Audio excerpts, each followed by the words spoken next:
SDPI പിന്തുണ വേണ്ടെന്ന് നേതൃത്വം പറയുമ്പോഴും വിഷയത്തിൽ മൃദു നിലപാട് സ്വീകരിച്ച UDF സ്ഥാനാർത്ഥികൾ SDPIയെ പ്രകോപിപ്പിക്കുന്ന തരത്തിലുള്ള പ്രതികരണങ്ങൾ ഒഴിവാക്കാനും UDF നേതൃത്വം ജാഗ്രത പുലർത്തുന്നുണ്ട്. അതേസമയം തള്ളിപ്പറഞ്ഞെങ്കിലും ലോക്സഭാ തെരഞ്ഞെടുപ്പിൽ UDFന് പ്രഖ്യാപിച്ച പിന്തുണ SDPI പിൻവലിച്ചേക്കില്ലെന്നാണ് സൂചന.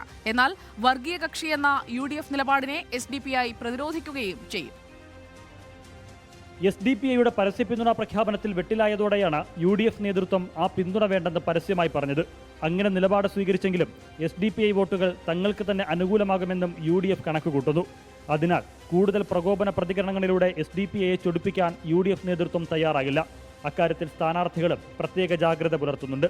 എല്ലാവർക്കും ഒരു മോഡി ഭയം ഉള്ളതുകൊണ്ട് പല സംഘടനകളും UDFന് പിന്തുണ പ്രഖ്യാപിച്ചു. അപ്പോൾ ആ പിന്തുണയുടെ കാര്യത്തിൽ നമ്മളിപ്പോൾ അതിനെക്കുറിച്ച് ഒരു ചർച്ചയ്ക്ക് പോകേണ്ട കാര്യമില്ല. UDF എല്ലാ വശങ്ങളും പരിശോധിച്ചതിന് ശേഷമല്ലേ. കാരണം UDFൽ ഒരു കൂട്ടായ ചർച്ച നടത്തും. തൃശ്ശൂർ ലോകസഭയിലെ വോട്ടർ പട്ടികയിലുള്ള ആര് വോട്ട് തന്നാലും നോ എന്ന് പറയില്ല. ഭൂരിപക്ഷ വർഗീയതയെ പോലെ തന്നെ അപകടമാണ് ന്യൂനപക്ഷ വർഗീയത.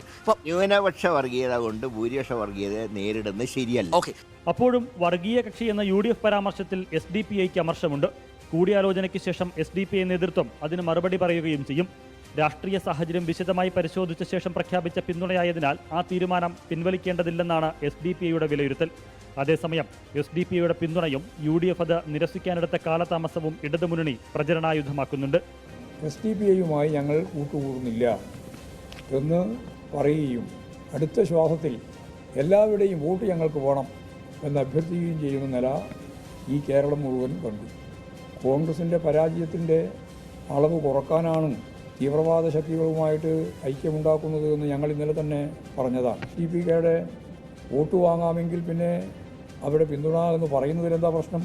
വരും ദിവസങ്ങളിലും പ്രചരണ രംഗത്ത് ഈ വിഷയം സജീവ ചർച്ചയായി തുടരുമെന്ന് ചുരുക്കം. റിപ്പോർട്ടർ, തിരുവനന്തപുരം.